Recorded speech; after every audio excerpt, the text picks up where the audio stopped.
As Ms. Marvel came to a close in July, fans were offered a few answers, but even more questions. There's speculation that Ms. Marvel's ending twist could have huge implications for the MCU. Let's dive in and see what this finale has in store, not only for Kamala as Ms. Marvel, but also for future projects. So, the jig is up. The teen is a superhero. At the end of episode 5, the teenage immigrant reveals to her mom and grandma that she's the new superhero who's been trending on every social media site. Then, in the final episode of the season, she tells the rest of her family, only to discover that they've already got the big reveal via the classic Khan gossip train. Word does seem to spread fast in families. Despite this, they all support her new life, even though they're concerned about her safety. In comes her friend Nakia, interrupting the family meeting to inform Kamala that their other friend Bruno is in trouble. But first things first, time for a new outfit. Kamala's mother interrupts her efforts to call Bruno to offer her a new outfit. Unlike the culturally distinct Hulk outfit shown in the first episode, this one feels more like her. The mask even has a matching counterpart, and the legendary Ms. Marvel outfit makes its debut. All that remains is to change the name Nightlight, but before names can be changed, there are bigger problems that must be resolved. Damage Control is hot on Cameron's tail now that he has powers he doesn't know how to use, and they're trying to catch him before he causes harm to others. They try to find him hiding in the mosque in a scene that, unfortunately, shows how the government tends to treat Muslims within their own places of worship. They attempt a thorough search of the mosque, but come up empty-handed. Sheikh Abdullah gives Cameron and Bruno words of wisdom just as they're about to flee. He says that just because someone starts treating them as their enemy doesn't give them the right to treat them the same.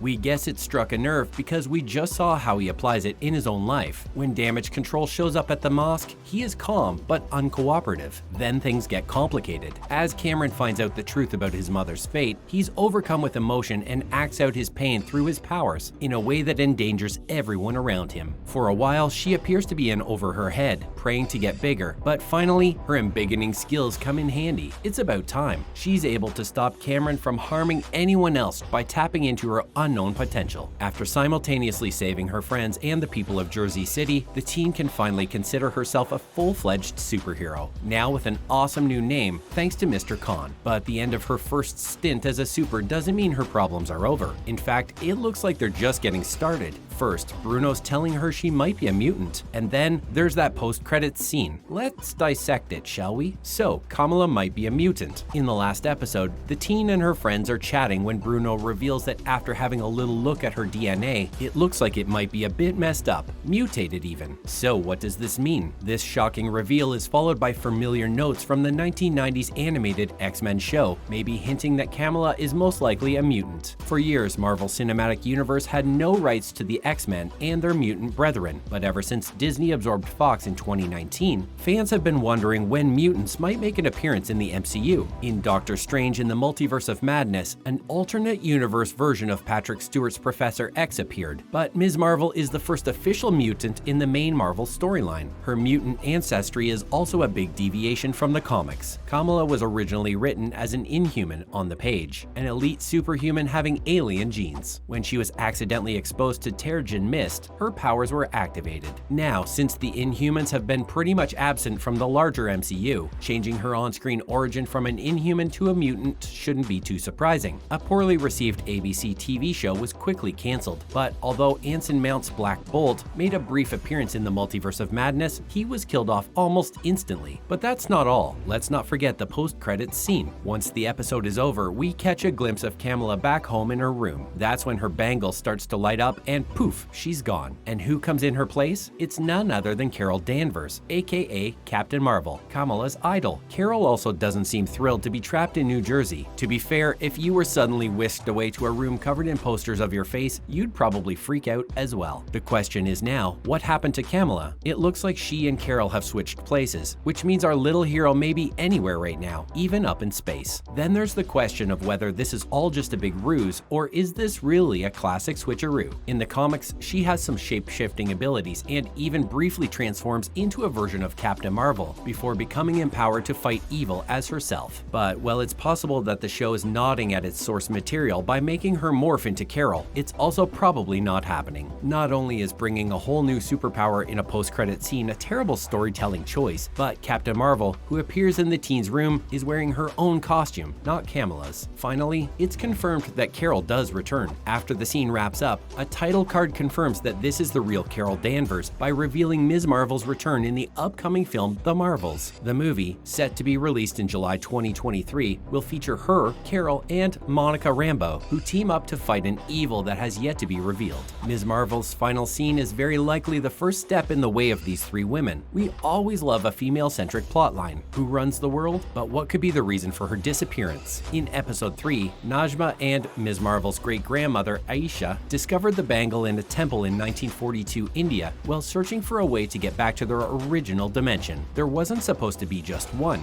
There's another bangle that neither Aisha nor Najma have ever found. If we look closely at the temple's flooring, we can see the 10 rings symbol engraved on the rocks. If we consider that Captain Marvel's most recent part in the MCU was in Shang-Chi and the Legend of the Ten Rings, in just a year, we might find out what happened to that other bangle. Honestly, it'll be hard for us to wait that long. We hope you liked the video so far. Stay tuned to find out more on the latest Marvel news. Okay, so let's talk about She-Hulk. She-Hulk Attorney at Law debuts on Disney Plus this week, finally giving Marvel its first proper comedy since broadening into television. Like Jennifer Walters, the She-Hulk herself, it sounds like the show went through some major changes on its way from idea to real thing you can watch. In an interview, head writer Jessica Gao discussed the journey, explaining that her first pitch to Marvel was a version of the Black Widow film that only heavily featured She-Hulk, but the original concept for the new show was heavily tilted more towards Tim Roth's Abomination trial, to the point that there was an actual trial that lasted multiple episodes. But they soon figured that no one really knew how to write cool courtroom scenes. Time to switch things up. That plan was abandoned when Gao entered the writer's room and discovered that no one was capable of writing thrilling courtroom scenes. Then another change was made in the amount of Fleabag-style fourth wall breaking that the hero does in the series, which the writer recalls was a hallmark of writer John Byrne's work on the character. Despite the fact that we just said Fleabag style, oops, Gao claims they overdid it at one point while writing, and that bothered Marvel enough that they had to intervene and suggest a version with no wall breaking at all. Yet they still tried getting that fourth wall break. The writer's response was to come up with a more intrusive and complicated meta idea, replacing the characters' asides to the camera on the script with what could have been on-screen comic book style editor's note boxes. You know, where it would say, She-Hulk first saw so-and-so in comic whatever, true believers. Jennifer would have eventually begun acknowledging the on-screen boxes and started bickering with the editor who was composing them. This would have been a cool premise, if extremely Deadpool, but it was still too much. Gao and Marvel ended up settling on a more restrictive version of the fourth wall breaking. Compromises all around. That's a wrap for this video. How do you feel about the ending of Ms. Marvel? Let us know in the comments below. Make sure to give this video a thumbs up and subscribe to our channel for more videos like this. See you in the next one.